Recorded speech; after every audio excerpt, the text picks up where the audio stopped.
consiste en de courtes présentations qui seront suivies d'une période de discussion d'environ 20 minutes. Nous vous invitons à poser vos questions en levant la main ou via le chat dans la langue de votre choix. Sans plus attendre, je laisse la parole aux panélistes. Bon, merci beaucoup pour cette belle introduction. Je vais vous partager mon écran. Donnez-moi une petite seconde. Et normalement, ça devrait être bon. Est-ce que quelqu'un peut me confirmer? Oui. Bon, excellent. Je tiens d'abord à dire que s'il ne s'agit pas d'une présentation académique de l'histoire de l'IA, hein, on est limité dans le temps, donc il y a quelques dates qui sont des approximations, mais mon objectif, c'est de vous donner vraiment un petit tour d'horizon d'où est-ce qu'on est parti jusqu'à aujourd'hui. Euh, je commence en vous disant que j'aime pas l'intelligence artificielle. Et honnêtement, ça, c'est juste pour attirer votre attention. En fait, ce que j'aime pas, c'est la terminologie. Le terme intelligence artificielle, dû à ce qu'on appelle l'effet IA, change très fréquemment là, de définition, en fait, dans la culture populaire. Euh, Premièrement, parce que je pense que le choix du terme n'est pas très bon. Ça peut référer à toutes sortes de choses. Par exemple, ça réfère à la discipline de recherche. Donc, ça, c'est un peu la définition que moi, j'adopte durant cette présentation-là. Puis quand on parle de la discipline de recherche, vous allez voir que son histoire est beaucoup plus grande que peut-être ce qu'on pourrait estimer si on adopte plutôt une définition liée à une gamme de produits, par exemple des produits comme des agents conversationnels très populaires ou des générateurs d'images, des choses comme ça. Mais ça peut être aussi simplement une finalité. Puis là, au contraire, c'est une définition très, très restreinte. La finalité étant, dans le fond, ça fait référence à l'idée de tenter de reproduire l'intelligence dans une machine. Et jusqu'à preuve du contraire, on n'est pas parvenu à le faire, donc il n'y a rien qui est de l'intelligence artificielle. Donc, c'est très, très, très restreint. Fait que vous voyez que c'est pas facile de parler de ce sujet-là. Donc, personnellement, je préfère utiliser les terminologies spécifiques en général, vision artificielle, apprentissage automatique. En général, de nos jours, souvent, on parle principalement d'apprentissage automatique ou d'intelligence artificielle générative, là. C'est plutôt à ça qu'on réfère quand on utilise le terme intelligence artificielle. Mais aujourd'hui, je tente quand même de vous faire un petit voyage éclair de la discipline au fil des dernières décennies. Donc, ça a commencé autour des années 50-60. En fait, c'est vraiment l'émergence de la discipline. Un peu en même temps, en fait, que la naissance de l'informatique comme discipline.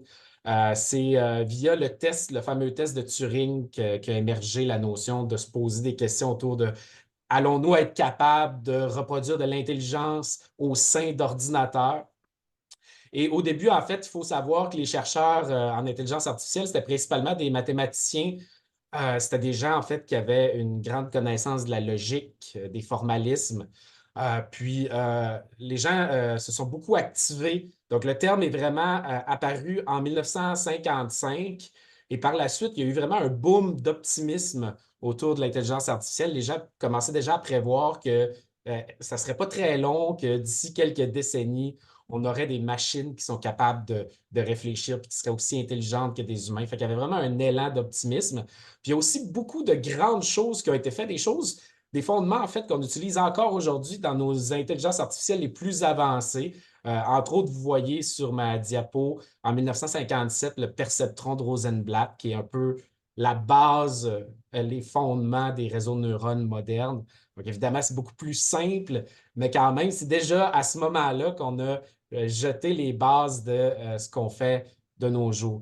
Euh, un algorithme que j'aime bien mentionner, c'est aussi un qui s'appelle General Problem Solver, parce que ça illustre bien l'optimisme qu'il y avait à cette époque-là. Imaginez, on l'a appelé General Problem Solver, comme si on allait pouvoir un peu résoudre tout ce qu'il y a de problèmes là, correctement formulés. Mais on a même les premières IA capables de jouer à des jeux comme Alpha Beta qui est arrivé qui pouvait jouer aux jeux de dames. Et il y avait déjà même du proto-apprentissage automatique dans cette approche-là. Bon, ensuite, les années 60 à 74, là, je vous dirais que c'est vraiment l'âge d'or de ce qu'on appelait l'IA symbolique. Ce qu'aujourd'hui, les gens en général n'appellent plus de l'intelligence artificielle. Mais à l'époque, en fait, il y a eu vraiment bon, la plupart des gens peut-être n'étaient même pas là, même pas nés, mais il y a eu vraiment la première grande industrie de l'intelligence artificielle qui s'est lancée suite à cet âge d'or-là de l'IA symbolique.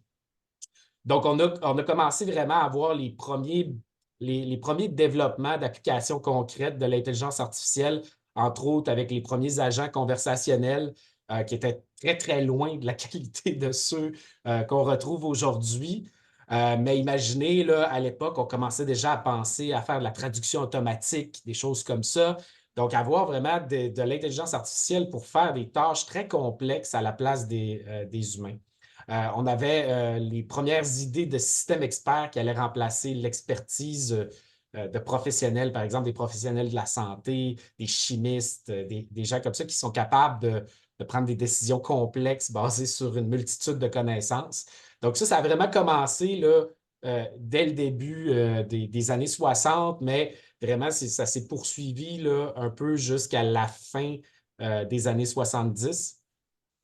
Et puis, il y a déjà eu comme, on a déjà commencé à avoir en fait des trous dans cet élan d'optimisme initial-là. Entre autres, il y a eu quelques rapports et quelques livres qui ont un peu ralenti les développements.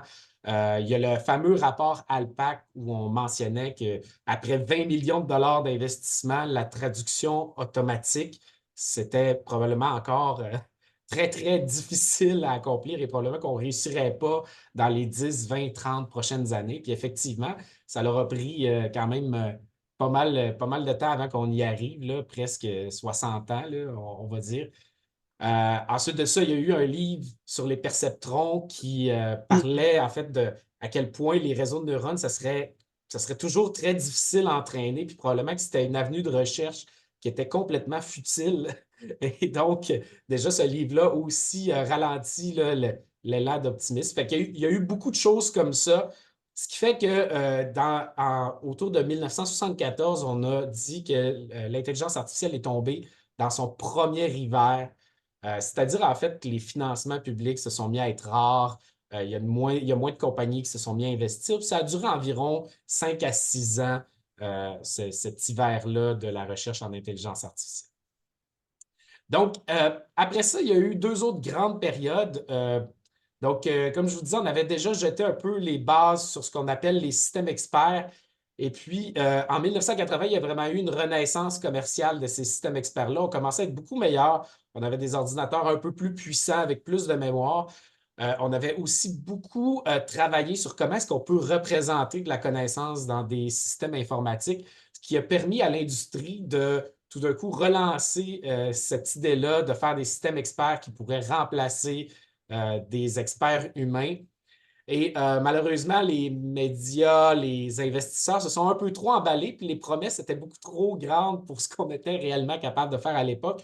Donc, ça a été de relativement courte durée. On a englouti des millions de dollars en 6 ans. Et puis après ça, c'est un peu retombé. Les gens se sont tranquillement rendus compte qu'encore une fois, on ne pouvait pas aller aussi vite qu'on le désirait en intelligence artificielle.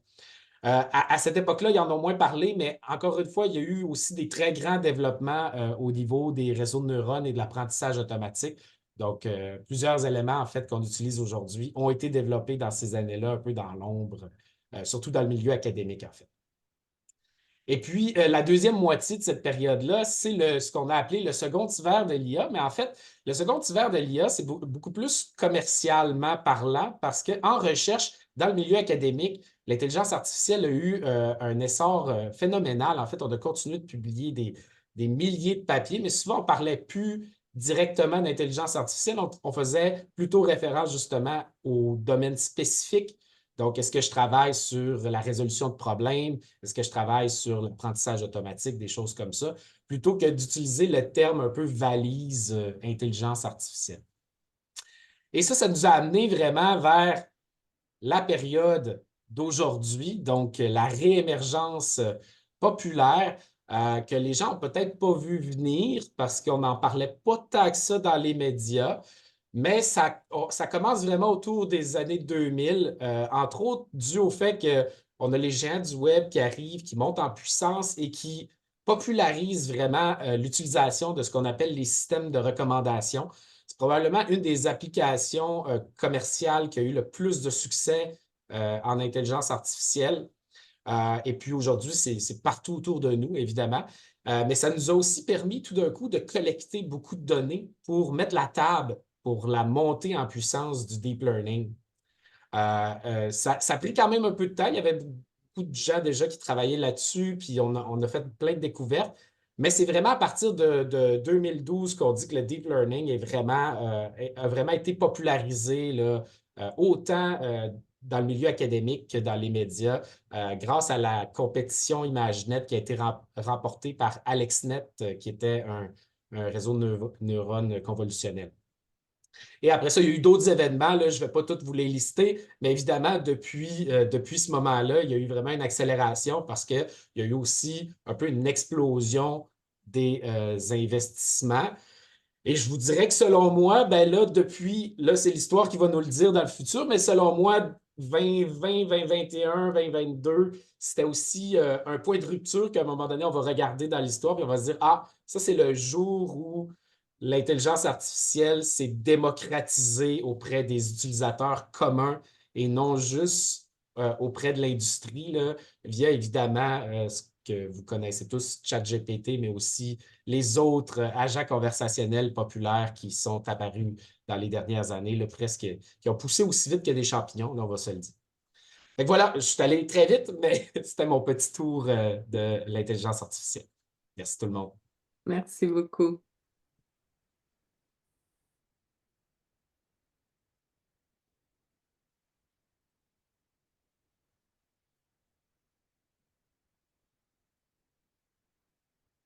On voit très bien, Sébastien. Maintenant, tu peux mettre ton volume. Hop, encore une fois. On t'entend pas.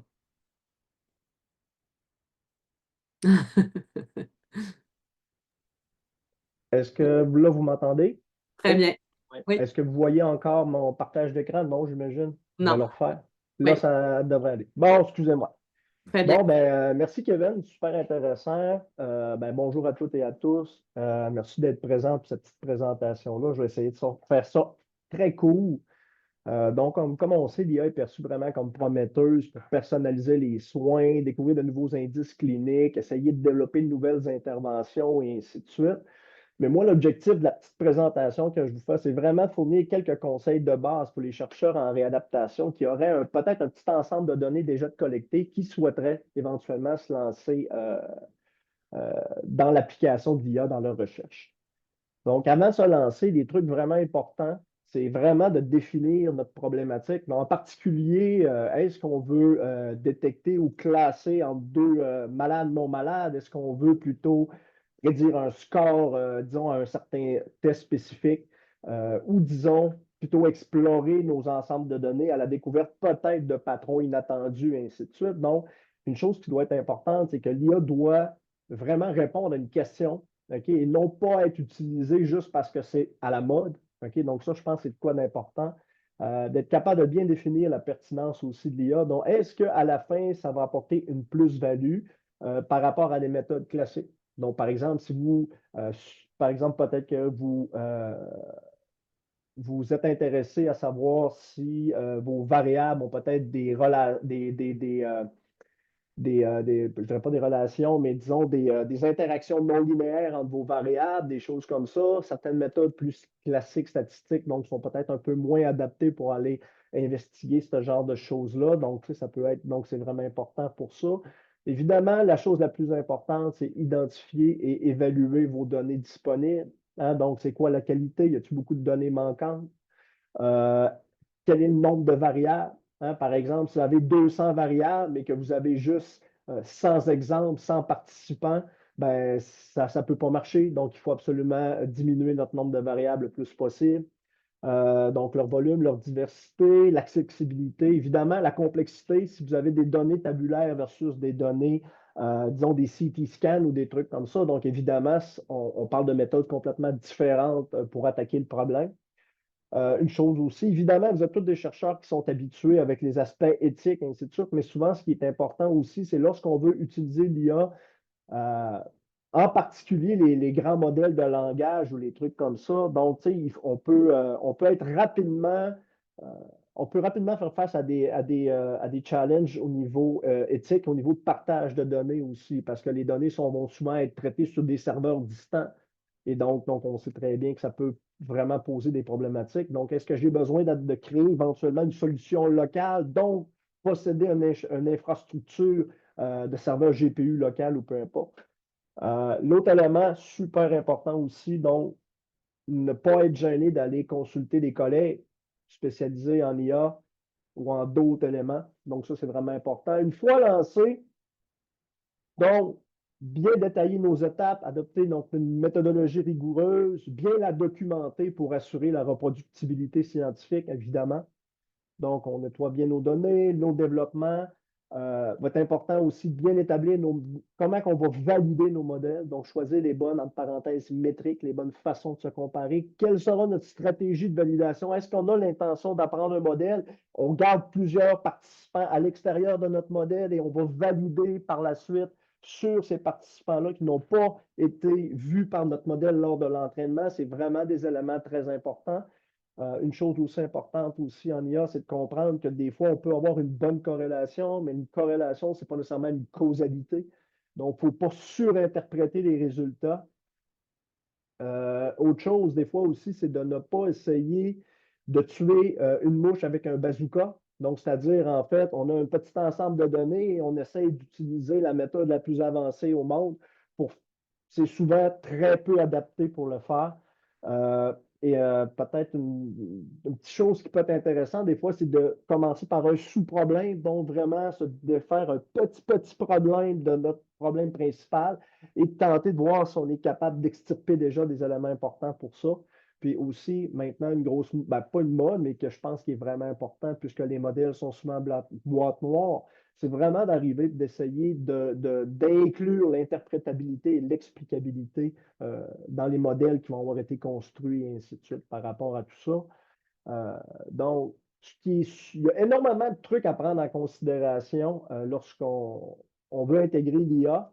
Ce n'est pas nécessairement sorcier, mais c'est bien d'avoir une bonne équipe au travers, de ne pas gêner d'aller chercher des collègues, OK, puis pour avoir de l'aide.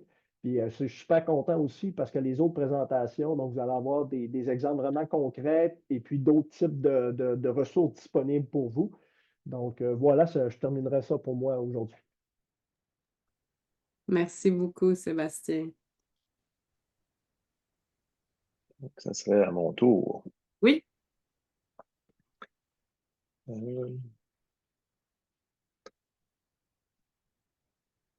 Donc, est-ce que vous voyez un écran, Non. un robot? Vous ne voyez Non. pas d'écran de robot? On ne voit rien qui Ça partage. s'en vient, ça s'en vient. Oui, c'est bien. Là, c'est bon? Oui. Super. C'est une bonne introduction, dans le fond. Kevin, moi, j'ai été là dans les années de 1970, mais je n'étais pas conscient vraiment de ce qui se passait. Mais quand tu disais, il y en a peut-être qui étaient là, oui, moi, j'étais plus au début, mais pas au tout début. Là, je ne serais pas aussi vieux que ça.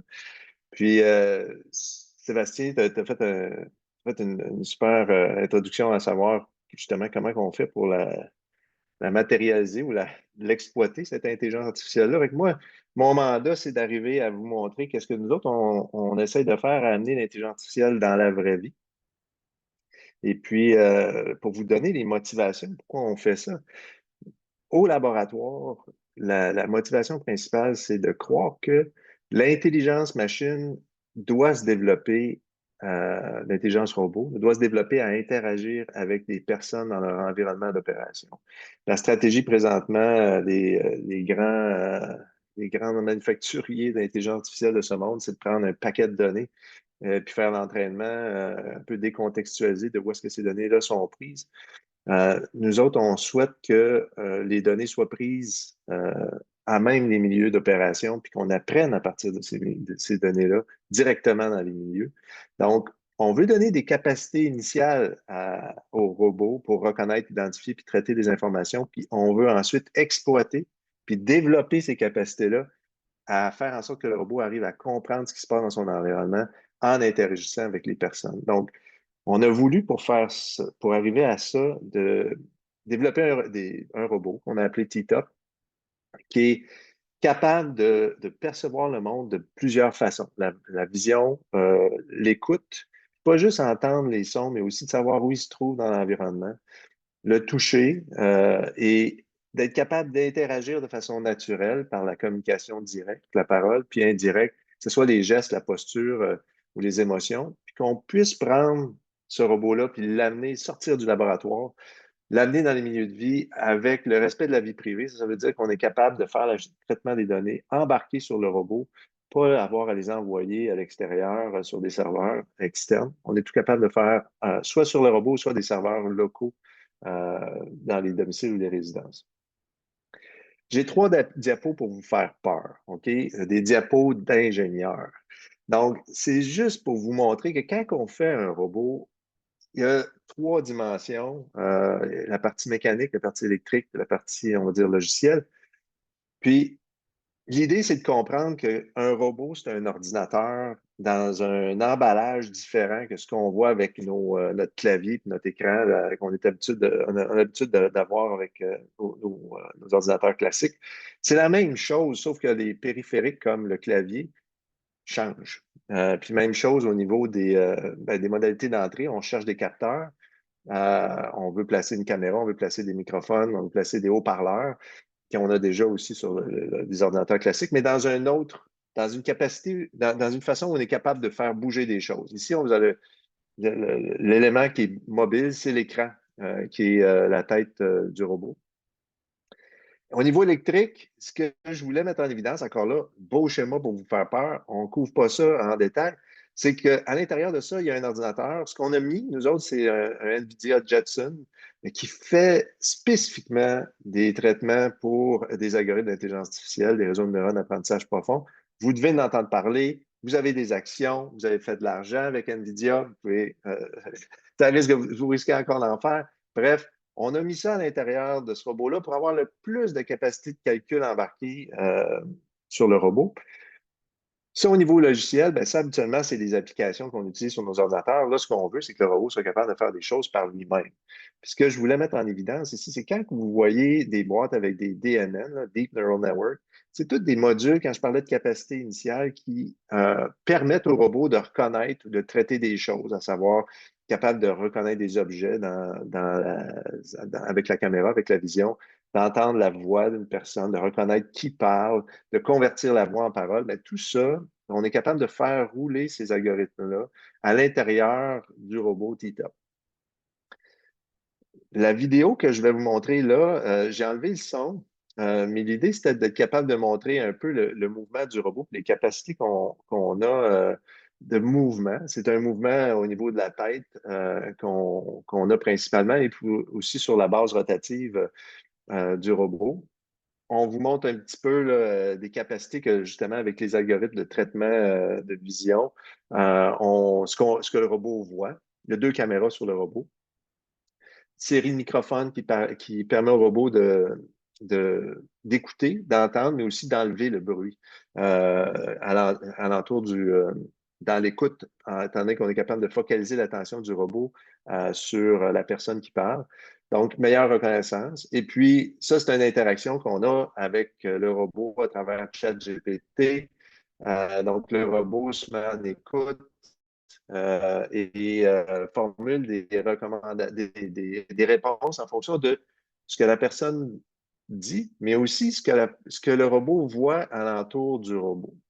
Ça, c'est le genre de capacité intelligente qu'on essaye de donner à T-Top. On veut aller au-delà d'un haut-parleur intelligent. On veut que le robot voit des choses alentour de la personne et puis les intègre dans les discussions. Quand on travaille avec ChatGPT, c'est là qu'il y a des belles découvertes qu'on fait. On vous en a listé quelques-unes ici avec des interactions avec des personnes âgées en résidence, où là, le robot s'est mis à jouer au tic-tac-toe, au blackjack avec la personne. Il a proposé des activités en lien avec les objets qui étaient perçus alentour de la personne, comme faire un repas rapide avec le blender puis le micro-ondes qui n'était pas loin. proposer de combattre la solitude en faisant des activités internes à la résidence, proposer d'aller chercher son café parce que sa tasse était vide, comprendre l'accent du participant et essayer de l'aider à parler. Ce pas des choses qu'on avait programmées ou qu'on avait prévues, puis que ChatGPT a amené par le fait que c'est un modèle quand même ouvert et puis qui fait des liens à l'intérieur de ce qu'il y a comme connaissance, et puis qu'est-ce que le robot était capable d'amener en fonction de ce qu'il percevait dans son environnement. On veut aller beaucoup plus loin que ça, nous autres, dans ce qu'on vise pour T-Top. Par exemple, on veut que le robot se serve de la personne pour apprendre qu'est-ce qu'il y a alentour dans son environnement de vie. On a validé un modèle d'apprentissage interactif où, selon ce que le robot perçoit visuellement comme objet, comme visage, au niveau audible comme son, ou comme voix, ben, viens demander à la personne, c'est-tu un objet réel? C'est quoi le nom de cet objet-là? C'est qui ce visage? Est-ce que c'est un visage? C'est à qui à qui appartient ce visage? C'est-tu un vrai son? Tout ça pour arriver à créer des connaissances à partir des interactions entre la personne et puis le robot. Puis, on a fait des belles découvertes avec ça. On a laissé le robot pendant 2 semaines chez une personne qui vivait avec son chat et sa conjointe. Et puis, à des moments précis, quand le robot voyait qu'il y avait la personne à proximité, venait poser ces questions-là que je listais ici en fonction de ce qui avait été vu pour identifier, ben, ça, c'est la table à dîner, ça, c'est un son d'une tondeuse, ou ça, c'est une personne qui est assise sur un divan. Et puis qui est arrivé à faire des liens qui n'étaient pas prévus d'avance. On veut être capable, que les robots soient capables de faire ce genre de lien-là. Puis à la base, ben, l'interaction avec les personnes leur permet de faire ça. Puis dernier point, ben, on veut aller encore plus loin. On veut se créer, on veut regarder, on veut que le robot puisse regarder comment les gens se comportent, puis quel genre d'interaction qu'ils ont dans leur environnement, pour arriver à créer une sorte de carte. Une carte qui fait la séquence de ces événements-là, puis qui vient qui vient repérer les répétitions de ces séquences-là pour pouvoir prédire. L'intelligence, à la base, c'est ça, c'est d'être capable d'enregistrer des choses, puis de retrouver qu'on les a déjà observées par le passé, puis de prédire qu'est-ce qui s'en vient par la suite. Fait qu'on on est en train d'ouvrir un volet de recherche qui porte sur la cartographie et la localisation des interactions, dans l'espace des interactions des gens, pour qu'à la base, le robot puisse devenir intelligent, mais contextualisé à son environnement d'usage. Donc, on veut sortir les robots en dehors des labos, puis la robotique, c'est ça que ça permet de faire, c'est d'amener l'intelligence artificielle dans des déploiements dans les milieux réels. Puis on croit, nous autres, qu'il faut que ça se développe à partir des interactions ouvertes, naturelles, puis soutenues avec les personnes. Puis c'est ce qu'on essaie de faire avec T-Top, dans le but d'en faire un robot assistant pour les personnes de tous âges. C'est tout. Merci. Alors, on va passer à M. Afzali. Bonjour, ici c'est mon tour. Je veux partager tout de suite mon écran. Est-ce que vous voyez mon écran? Oui. Parfait. Pour juste être sûr, est-ce que vous voyez que je change des diapos? Oui. Oui, tout fonctionne bien. Parfait, parfait. Bonjour, ici Kamran Afzali. Je suis conseiller en santé numérique, spécialiste de données au sein de Consortium Santé Numérique. Aujourd'hui, je vais vous présenter Consortium Santé Numérique et ce qu'on fait au consortium. Le consortium, c'est un rassemblement de 29 membres affiliés à l'Université de Montréal, qui peut être des facultés, des écoles et des écoles affiliées et des établissements de santé. En fait, notre mission, c'est de propulser la recherche et la formation en santé numérique au sein de l'écosystème de l'Université de Montréal. Mais écosystème de l'Université de Montréal, c'est vraiment écosystème élargi de l'Université de Montréal, comme vous pouvez voir ici. Nous avons des écoles affiliées, des instituts comme Mila, Ibado, bien sûr des facultés au sein de l'Université de Montréal, mais aussi des établissements de santé. Et au sein des établissements de santé, ici, vous pouvez voir CRIR, qui est membre euh, du Consortium Santé Numérique. Alors, qu'est-ce qu'on fait au Consortium Santé Numérique? Je vais d'abord vous donner quelques exemples au niveau de la direction de consortium et après quelques exemples plus concrets. Au niveau des objectifs globaux, c'est de déployer une vision stratégique de santé numérique au sein de l'Université de Montréal, de développement et déploiement des projets de recherche euh, de santé numérique, mobilisation de savoir, développer et augmenter l'agilité des programmes de formation, créer des collaborations et nourrir la réflexion relative aux politiques publiques en santé numérique. Si vous allez sur notre site Consortium Santé Numérique UDEM, on a notre boîte à outils là où vous pouvez trouver les documentations, les offres de formation qui existent, qui sont déjà été faites, là où il y a des vidéos que vous pouvez regarder en santé numérique. Il y a des guides comme des guides d'implémentation de l'acte de données. Si dans votre institut ou dans votre laboratoire ou dans votre établissement, vous voulez mettre en place un lac de données, vous cherchez un point de départ. On a déjà fait un guide au développement de lac de données.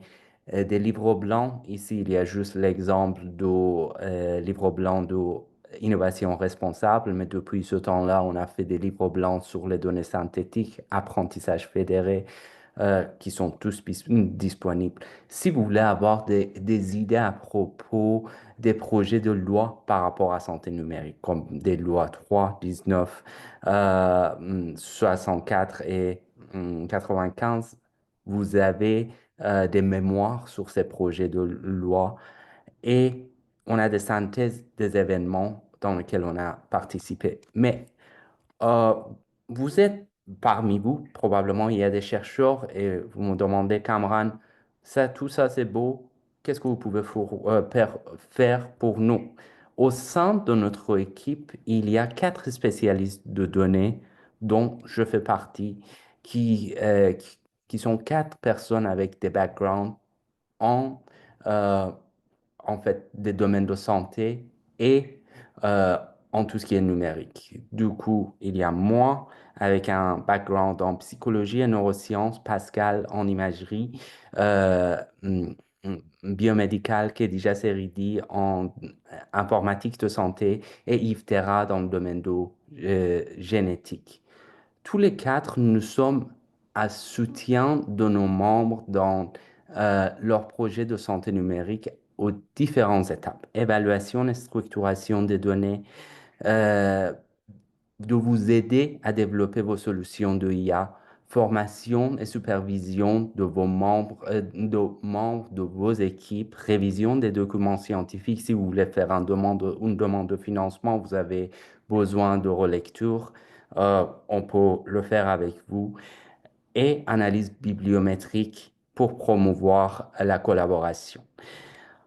En fait, des exemples des projets qu'on a fait, c'est documentation comme développer des livres blancs de données synthétiques, apprentissage fédéré et l'acte de données, de développer des formations hum, théoriques et pratiques en intelligence artificielle et IA responsable, de fonder et participer dans les communautés de pratique, comme communauté de pratique de Dalias, là où il y a des webinaires et en fait partage de connaissances par rapport aux santé numérique, de participer activement dans le développement des projets en santé numérique, comme des projets en collaboration avec un département de anesthésiologie de HMR et un projet par rapport aux plateformes OCRX qui est par rapport aux médicaments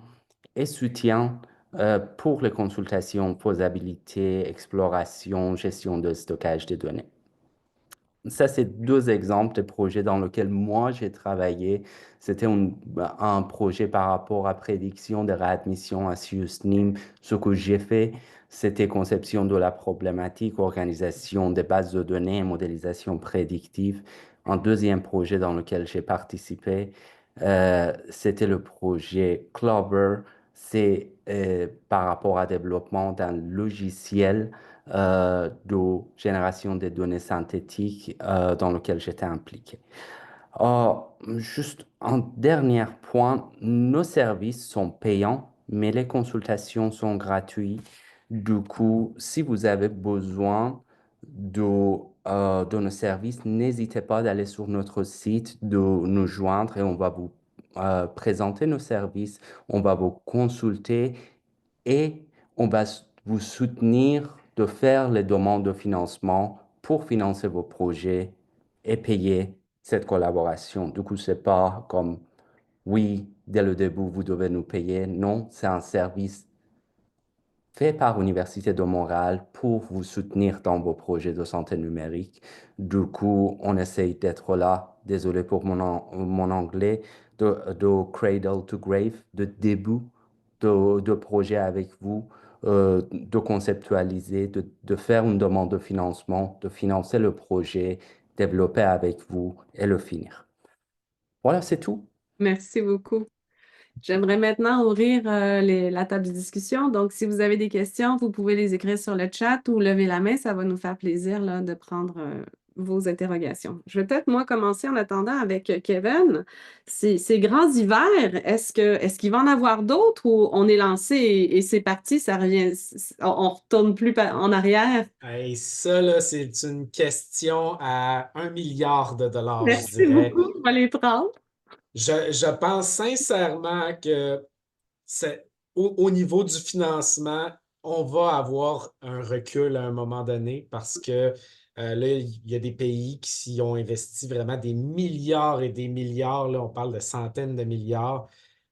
Et c'est pas encore clair comment on rentabilise les gros modèles d'intelligence artificielle parce que pour l'instant, malgré le succès de certains modèles, en fait, ils coûtent beaucoup plus cher que ce qu'ils rapportent. Oui, Fait que c'est une chose d'avoir un succès en termes de, bon, ben, tout le monde aime le service, tout le monde aime l'application. C'est une autre chose d'en faire un succès commercial. Et si les grandes entreprises ne réussissent pas à profiter, ben, éventuellement, elles vont arrêter d'investir aussi massivement. Mais comme je vous dis, là, honnêtement, c'est très, très difficile à prédire. Je pense qu'il va sûrement avoir un nouveau recul, mais peut-être pas aussi important. Ça va peut-être être juste un recul temporaire plutôt, mais ouais. je ne sais pas. C'est vraiment très difficile. D'accord, merci. Ma prochaine question, c'est pour François. Quand tu expliquais ton modèle, tu disais que tu utilisais là, la capacité initiale sur le DNN. D'où ça vient? Comment tu as fait pour choisir ça? Comment c'est arrivé dans le robot plutôt qu'un autre algorithme? Ben, en fait, les réseaux de neurones d'apprentissage profond, les Deep Neural Networks, ils ouvrent la porte à de l'interprétation de données dans les milieux réels qu'on n'avait pas avant. Tu sais. On pouvait utiliser des méthodes analytiques, mais les performances restaient limitées. C'est un peu la même chose avec ChatGPT. Là. L'agent conversationnel, il est très puissant parce qu'il est versatile, il est flexible, il permet de dialoguer de façon naturelle avec les personnes dans nos environnements de vie. Fait que c'est comme ça.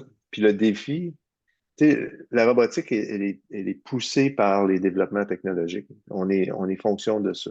La même chose pour l'intelligence artificielle. Les capacités de calcul qu'on a maintenant, ça nous permet de faire des algorithmes d'apprentissage comme on les a maintenant, qu'on ne pouvait pas envisager il y a 30 ans. Donc, être capable de mettre ça de façon embarquée sur des plateformes comme des robots, mais ça, c'est un défi techno qui est faisable. Là. Tu sais, on le montre là, que c'est tout à fait plausible. Puis ça nous amène à aller plus loin. Tu sais, je pense au début, là, moi, quand je faisais de la robotique avec une caméra où ça faisait juste reconnaître des couleurs, on avait 3 couleurs. Puis on reconnaissait des cubes de 3 couleurs différents. Puis on n'est plus là du tout, là. Donc, l'arrivée de ce qu'on appelle un lidar a aussi ouvert la porte à des algorithmes de navigation. La Kinect a ouvert la porte à une autre série d'applications. Fait qu'on on est sujet à ces avancées-là. Là. Quand il y a une nouveauté qui nous amène qui nous permet d'aller ailleurs, ben, on y va. Puis ça nous permet d'avoir des robots plus intelligents. La prochaine question, Sébastien, on parle justement là, de DNN. Là. Si on veut un algorithme, on le prend où? Est-ce qu'il nous arrive dans un code? Est-ce que ça demande beaucoup de changements? Tu sais, comment on fait pour accueillir l'algorithme qu'on a choisi? Comment ça fonctionne? Et oui, OK. Essentiellement, comment ça fonctionne? Ben, dépendamment de la tâche qu'on a à réaliser, donc normalement, on va guider vers un certain algorithme. Quand on dit un algorithme, disons, tu sais, essentiellement, c'est un élément qui est programmé dans un langage de programmation. Majoritairement, les gens vont utiliser Python. Quelques personnes en sciences des données vont utiliser R aussi, qui est assez, bon, dans d'autres cas, on s'entend en robotique, souvent c'est d'autres types de langages plus avancés. François, je te laisserai répondre là-dessus. Essentiellement, ce qui est difficile souvent, c'est que un algorithme en tant que tel, c'est pas un modèle profond, c'est qu'est-ce que tu vas y donner en entrée. OK? Donc, c'est quoi la tâche que tu veux effectuer avec? Puis là, tu sais, là, ça demande un autre, je te dirais, un autre avis expert du genre. Par exemple, aujourd'hui, on sait très bien que pour des images vidéo, ben, on va utiliser, par exemple, tel ensemble, OK, de méthodes, des visions transformeurs, par exemple, qui sont vraiment très adaptées à ça. Donc, te dire comment tu choisis ton algorithme, c'est vraiment plus lié à c'est quoi la tâche que tu veux faire, c'est quoi le type de données que tu veux faire, c'est quoi le volume de données aussi potentiel. OK? Donc, c'est pas si simple à répondre. Je pense, Kevin, tu ris, tu te payes ma gueule. Non, c'est effectivement pas facile à répondre. Merci. Pour les formations, est-ce que vous les offrez en anglais aussi? Parce que il y a McGill là, qui fait partie du CRIR et puis on a des étudiants qui sont anglophones. Je voulais juste savoir, est-ce que vos formations sont aussi en anglais? Et présentement, c'est en français. D'accord. Peut-être dans un avenir plus ou moins proche, mais pour l'instant, c'est en français. Et c'est très bien que ce soit en français. Merci beaucoup. C'est un beau service qui est à notre disposition. Et de votre côté, au niveau du consortium santé numérique? Non, on peut vous soutenir dans les deux langues. Oui, D'accord.